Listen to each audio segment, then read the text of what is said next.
Meanwhile, some good news. You've heard all the police abuse stories. We've showed videos. There's a lot of cops who are out of their jurisdiction, out of bounds on a complete power trip.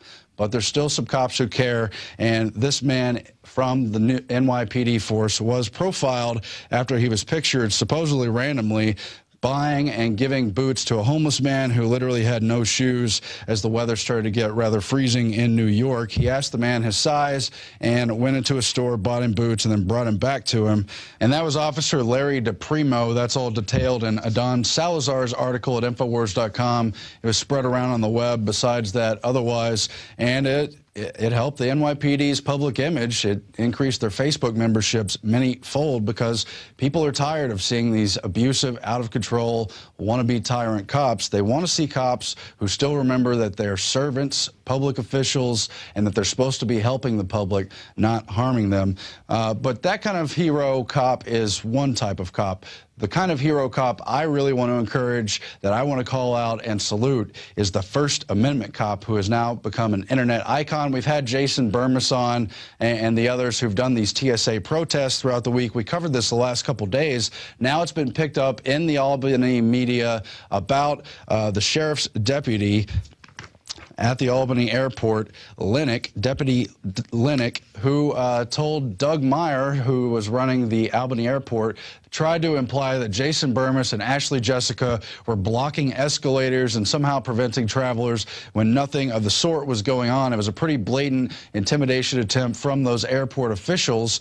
And you've got the sheriff's deputy who told him to back off, told him his job is to uphold the Constitution, that these people handing out flyers and filming were doing nothing wrong, nothing illegal. And now he's not only been recognized for that by the Albany news outlet, Channel 13, he's also received a commendation from his department, and that department has had a flood of positive responses, great emails thanking him for upholding the Constitution, for recognizing the First Amendment and free speech rights of these critics of the TSA, Jason Bermas, who of course produced several films here at Infowars.com. And so we just want to commend Sheriff's Deputy Stan Lenic and encourage all law enforcement officers out there, whether you're police department, sheriff's department, or some other outfit, you uphold the Constitution, too. You stand up for someone's freedom of speech, and we'll salute you right here at Infowars every time, at least, that we hear about it. Meanwhile, medical tyranny is here, and we can't say we weren't warned. That's Daniel Taylor of Old Thinker News, also published at Infowars.com today, and he profiles Benjamin Rush, who warned back in 1787 that we better put protection for medical freedom in the Constitution, even though it is already implied by life, liberty, and the pursuit of happiness, as well as a number of other provisions in the Constitution. The very spirit of it is that you should have your own control over your own life, especially when it only affects your own body. And yet, look how captured we've become today under the current medical system, under the way they've forced people into expensive chemotherapy treatments that debatably don't work, into all these pharmaceutical prescription drugs that only make profits for the big pharma giants but don't usually help people. They just suck out money, and everything else that's wrong with this medical system. Well, look at the words of Benjamin Rush back in 1787, one of our greatest founding fathers. The Constitution of this republic should make special provision for medical freedom. To restrict the art of healing to one class will constitute the Bastille of medical science.